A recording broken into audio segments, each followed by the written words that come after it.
तज्जल प्रवाह पावितस्थले कलेवलम्ब्य लम्बिताम्बुजङ्गतुङ्गबालिकां ढमड्ढमड्ढमड्ढमन्निनादमड्ढमर्वयं चकार चण्डताण्डवं तनोतु न शिव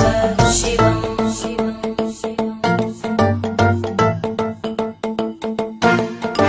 जटाकटाः सम्भ्रमभ्रमन्निलिम्पनिर्जरी विलोलवीचि वल्लरी विराजमानमूर्धनि धगद्धगद्धगज्ज्वलल्ललाटपट्टपावके किशोरचन्द्रशेखरे रतिप्रदक्षिणम्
शिवं भजाम्यहं सदा शिवं भजाम्यहम्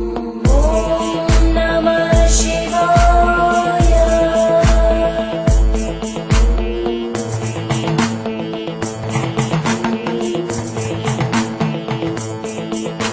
सहस्रलोचन प्रभृत्य शेषलेख शेखर प्रसूलधूलितोरणि विदूसराङ्घ्रिपीठं भुजङ्गराजमालया निबद्धजाटजूटक श्रियै चिराय जायतां चकोरबन्धुशेखर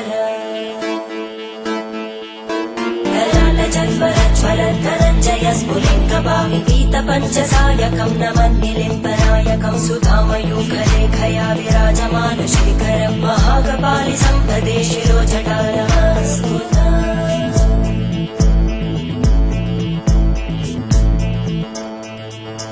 करालभालवट्टिका दगद्धगद्धगज्ज्वलद्धनञ्जयाहुतीकृत प्रचण्ड पञ्चसायके हराधरेन्द्रनन्दिनी कुचाग्रचित्रपत्रकार कल्पनैकशिल्पिनी त्रिलोचने रतिर्मम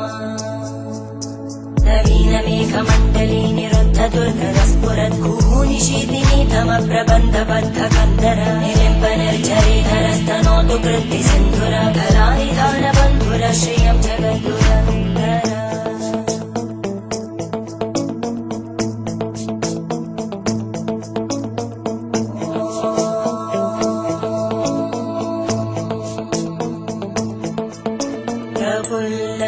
प्रफुल्लनीलपङ्कज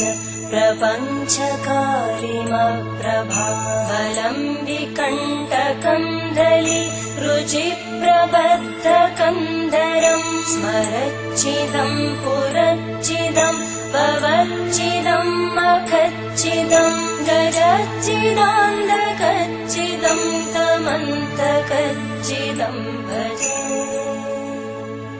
अखर्व सर्वमङ्गला कलाकदम्बमञ्जरी रसप्रवाहमाधुरी विजृम्भणा मधुव्रतं स्मरान्तकं पुरान्तकं भवान्तकं मखान्तकं गजान्तकान्तकान्तकं तमन्तकान्तकं भजे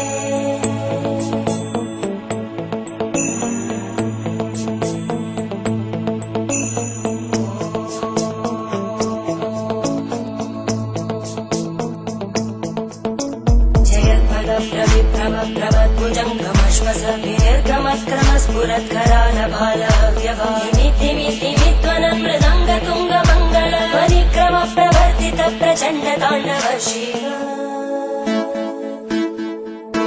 त्रिशक्तिचक्रकल्पयोर्भुजङ्गमौक्तिकस्रजोगरिष्ठरत्नलोष्टयोः सुहृद्विपक्षपक्षयोर्नारविन्दचक्षुषो प्रजामहि महेन्द्रयोः समप्रवृत्तिकक्कदा सदा शिवं भजाम्यहम्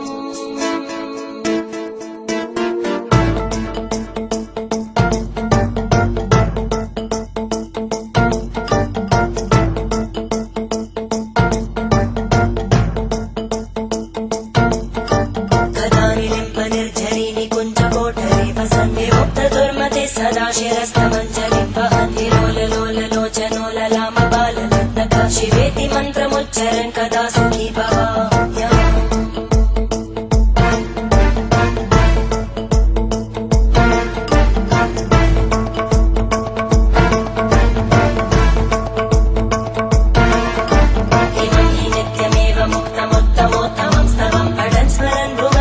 विशुद्धिमेति सन्ततं हरे गुरौ सुभक्तिमाशु याति नान्यथा गतिं